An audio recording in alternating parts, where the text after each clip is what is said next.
But to think that this woman was in the business for all of these years, and there's a difference between performing because you want to and performing because you have to. All of those years, all of those songs, all of that money that was owed to her, where is it? It's wrong. It is wrong.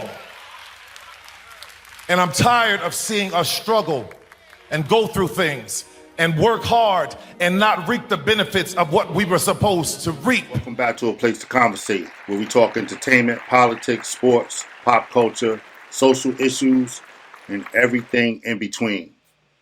Family, listen, I had to spin the block on this Angie Stone situation. As you know, our sister lost her life in a fatal car accident the beginning of this month. Her funeral services were just held, where Tyler Perry spoke truth to power. Although I find it a bit ironic that he's speaking out against the very industry that he's a major part of. And he's been known to have his own shady business dealings. Allegedly. But nonetheless, the truth is the truth, no matter where it's from, right? But listen, since our sister's passing, there's been a number of conflicting stories about how she actually lost her life. Now, we know initially the story was the van she was traveling in overturned and was then hit by an oncoming 18-wheeler truck. That was the initial story. Now it's being reported that Angie Stone actually survived the initial car crash or the initial accident when the van flipped and the truck supposedly hit the van. And this is being reported by an eyewitness who said that she actually was on the scene and helped Angie Stone out of the van. Now, she doesn't say Angie Stone's name, but at the end of her account, she says that the person that she helped wound up losing her life. Now, it's not hard to deduce that she's talking about Angie Stone because we know Angie Stone's the one and the only one who passed away in this fatal car accident. After driving the 6 hours home, showering, and processing it all, here's the story. About 4 a.m. on Saturday morning, me and my daughter were driving to Charleston, South Carolina for her Sweet 16 birthday getaway. We came up to a truck with a trailer and its flashers were on, so we slowed down some, and that's when I noticed there was an overturned vehicle in the fast lane. And it looked like it just happened. I pulled over and put my flashers on, and I told my daughter to stay in the car, and I ran over. It was a van, and I ran over, and there were so many people in this van, and they were just trying to get out. And I asked if they'd called the cops, and they said, we're just trying to get out. And they were helping this woman out off the side of the van, and I grabbed her hand, and I helped her get down, and she seemed out of it, and I was holding her hand, and she was wobbling around, and I said, baby, you got to sit down. And then the next thing I know, I flew, and I fell down to the ground, and it felt like something not ran over me, but brushed over me. Like something just swiped over my body. And I got up, and I could hear screaming, and I just focused in on one screaming, and it was my daughter. And all I could do was run across the highway and tell her to get back in the car. She had to move the car because if somebody else hit us, it could hit her. So she moved the car farther up the interstate, and I called 911, and they said they were on their way. And then all I could think to do was get to my daughter, and that's all I could do in that time. And when I was walking to my daughter, we're really running the best that I can do. I was in so much pain. My chest felt like an elephant was sitting on it. My legs were so hurt and sore, and I looked up, and there was an 18-wheeler there to cross the median into oncoming traffic. And I knew that's what hit me and ran over and brushed over me was the 18-wheeler. And my daughter's freaking out. She'd already called my husband by then and my father-in-law. And I just told her, we've got to get to the hospital. I can't breathe. It was so hard to breathe. I'm going to post a video of the 18-wheeler after I left the hospital, driving back through to get to my husband and my son. I will not be posting the vehicle in the video because somebody did pass away. They did. And I won't be posting that for respect for their family. I'm sore, I'm bruised all on the right side of my body. I'm very stiff everywhere. But I will keep you guys updated. And the video is going to come at the end, okay? Hug your family tight.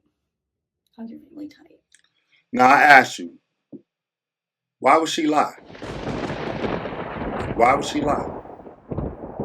And why are the other passengers of the van allegedly, I have to say allegedly, why are they signing NDAs? And what happened to the truck driver? The only thing that I know is that it was a 33-year-old man out of Texas. For some reason, the information on this truck driver is very secretive. And I asked the question, why?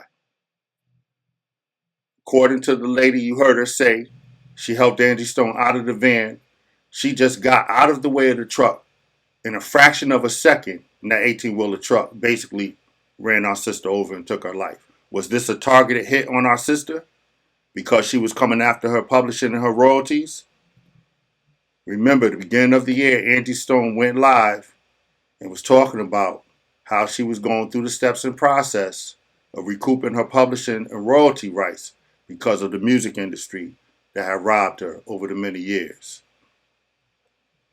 Now, according to her good friend, singer, songwriter, producer, Stone Paxton, who was a major player in helping her recoup those funds, this is his story that he tells about an individual that owed Angie Stone money due to her publishing.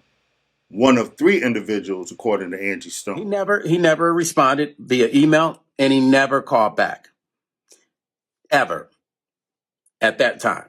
So we're making it through November, and Angie's going through different situations, and we're talking. There's things that she needed handled, and she didn't want to go on the road. She said, I don't want to go back on the road to have to financially take care of certain things. And I said, well, the sooner we're able to get a calculation of the songs and the value of everything, Ange, then we're able to get you a check, right? So Ange said, well, she said, I calculated and I'm owed about 50 million between here and overseas.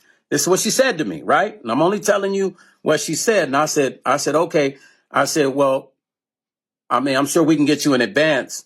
We just need to do an evaluation of the publishing and make sure that everything is in one place so we can evaluate all the songs at once. You heard him. $50 million. Now I ask, is that enough money to take somebody out? Is that enough money to keep somebody quiet? Not having to pay that money? Not having to be exposed? Remember, family, the nature of the music industry is insidious, and it's comprised of a number of odious individuals, music execs and the like, who are more than willing to take somebody out when it comes to having to pay up. As long as they can use you and manipulate you and exploit you until they're done with you. Once they're done with you, it's a wrap. You're better off dead than alive.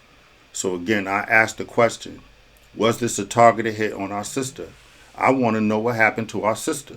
As I said in my last video, she was one of the only black female artists that I can remember that was about black empowerment and also giving it up for the black man, praising the black man.